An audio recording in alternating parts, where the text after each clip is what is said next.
their largest vehicle, and then their next largest vehicle. Exactly. And their smallest vehicle that's not a discontinued roadster. Or a cyberquad.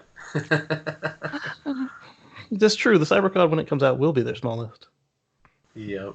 Next to their new largest, the Cybertruck. Pretty cool stuff. Yeah. Okay. Yeah. So then we have to get sexy cars spelled out. Who's gonna buy the semi so we can do it? Yep. Next is Giga Shanghai places its first support in the ground for Phase 2. So we've got now the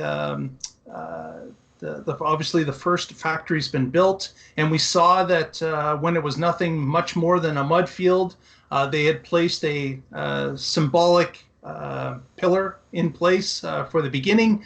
It had a message on it in Chinese about this being the first pillar of a job that was being put out there. And the same has happened now for Phase 2, which we understand is going to be pretty well the same size as the original factory, being built just perpendicular to the original factory. So again, a huge milestone. Is it going to be done in 10 months like the first one? Possibly. I certainly wouldn't doubt it anymore after seeing the first location being complete. So it's good to see that they've started the construction, and it'll be on its way. I might still expect it to be done quickly, but maybe not 10 months quickly with the precautions that are being taken there. They were just got sanitizing the factory, the existing one. Right. Today. They were doing some. Yeah, there was a picture of that just today.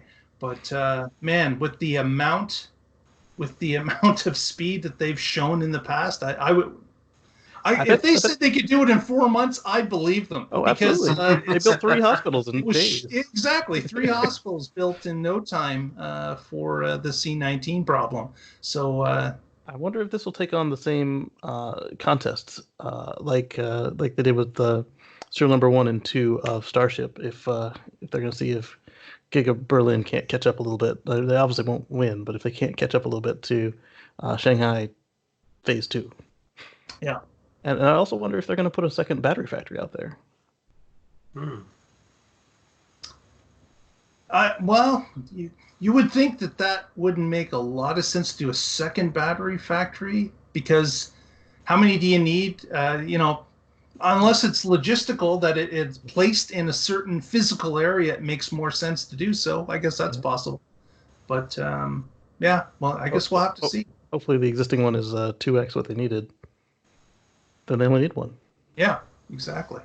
So we shall see as it comes along. And speaking of gigafactories, the central, the central U.S. factory for the Cybertruck, of course, we've heard about Texas. We've heard about Nashville. Well, it looks like Missouri is throwing its chips into the game and has offered Tesla a big chunk of land near Joplin, Missouri, along with an incentive package. So Missouri doesn't want to be left out in this game, and has thrown in the table stakes to Tesla to see if they can maybe win some favor for their state over Tennessee and Texas. So and I wouldn't be surprised if everyone else joins in it as well. That's anywhere near, Alabama, anything along Mississippi, maybe up a little bit further, maybe all the way up to Ohio or Kentucky certainly may join in as well. But this is a high stakes game. This is a huge win for whatever district gets it, and I'm thinking a lot of them are going to compete for this, which of course is in Tesla's favor, as long as it's not fleecing the taxpayer that actually is going to have to support whatever package is given. Let the bidding war and auction continue. Let the auction continue. Absolutely. Yeah, I hope whatever incentive package is based on actual hiring goals and hitting those milestones, so that they're actually creating jobs, and that would be great. Yeah, not just here's some money. and hopefully they're a little bit more above criticism than Giga New York, so that our friend doesn't have reason to believe it's a scam. Yeah, yeah. There's been some pessimism there about Buffalo. Yeah, and actually, there was a story in the news just recently that they reached 1,000 solar roofs per week in manufacturing. But of course, that was not followed up with they're actually installing 1,000 a week. Yeah, It was you just have to indicating make them first. So that's a exactly. great, Yeah. yeah, that's awesome to see. So it is a plus that they're heading in the right direction, and certainly with the stripping of Solar City for people and resources as the Model 3 was going out, Elon had indicated that now they're going to turn their attention to the Buffalo plant and start to produce, and they are actually producing. So we hope that those can now get lined up and actually installed on people's homes and businesses going forward. I do have an Yeah, anecdote. I texted in or chatted in with Tesla Energy this week. My wife and I are looking at possibly getting a new construction home to get out of this apartment, and so I called them up. I was like, "All right, so solar glass is probably delayed, blah blah blah. So how much for retrofit? And is there any possible way you can get a roof on if we do the roof without me buying a brand new roof and then ripping it off and putting another one on top of it?" The answer to the second part is no. I will have to get two roofs if I do that. But they didn't seem at all delayed. He's like, "Yeah, we can schedule it in. It'll be fine. No big deal. You could have solar glass." I was like, "Oh,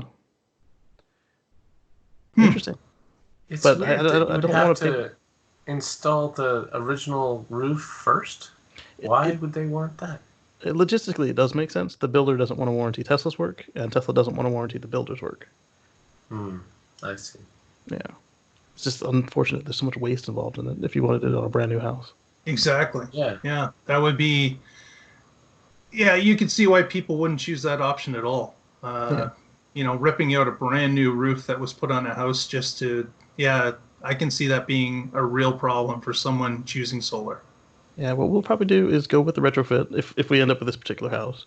Go with the retrofit, and then when it's time to change the rest of the roof, remove those to a solar roof, and then uh, if the HOA situation is all right, we can put it in the backyard, or we can put them on another place that we're renting out. Or anybody who wants some secondhand panels, they last for a long time, as we saw with that university. They got the ones that were on the Carter White House. Right. Right. Yeah. So Buffalo's producing. Let's hope they can continue to do so, and let's hope those solar roofs can now be installed. So we'll keep our eye on that and report back, and when we hear more. Next story is about another gigafactory of sorts, Fremont factory in California. What's happened, of course, again with the C-19 is that the San Francisco Public Health Authority, they have now put a shelter-in-place order in effect for 7 million people in the Bay Area, which includes 6 counties. One of those counties, I believe it's Alameda, is where the Tesla factory resides in Fremont. They are in Alameda County. Almeida. So we've got an issue where only essential businesses are able to stay open. They list right on the San Francisco Public Health Authority's website what essential businesses are and or personnel, and it certainly relates to emergency people, so police, fire department, ambulance. It also relates to where people get their food, grocery stores, convenience stores. It relates to transit. It relates to things that are key to keeping the city running. Tesla's not on. Tesla is kind of on the list, but not really, because there is one possibility, which would be automotive parts or repair shops. So people that produce automotive parts or fix cars are essential services as well. Elon Musk had sent a letter out to all employees a day and a half ago, and what it basically said is that if you are sick, certainly stay at home. If you are not comfortable with coming into work, don't.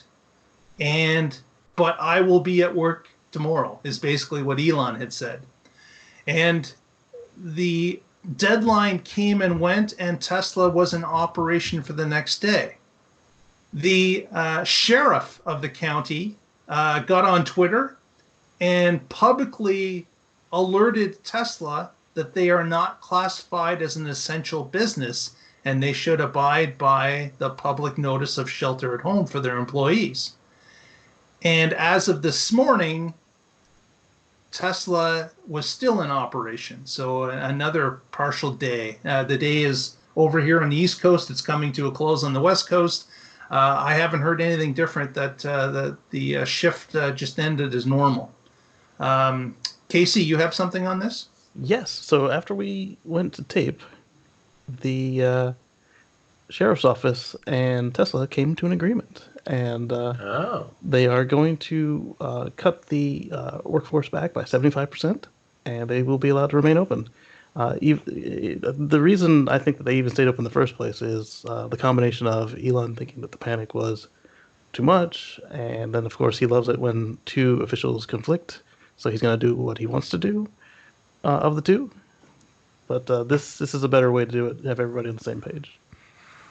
So they're going to cut back on the workforce, but it will still allow them to remain open and produce some vehicles. Yes. And so now you have two officials and the company. They all agree. So, and everybody gets to stay safe. So no one will be arrested at work tomorrow. That's a right. good thing. That's agreed. Yeah. Hopefully they'll help out with the stock.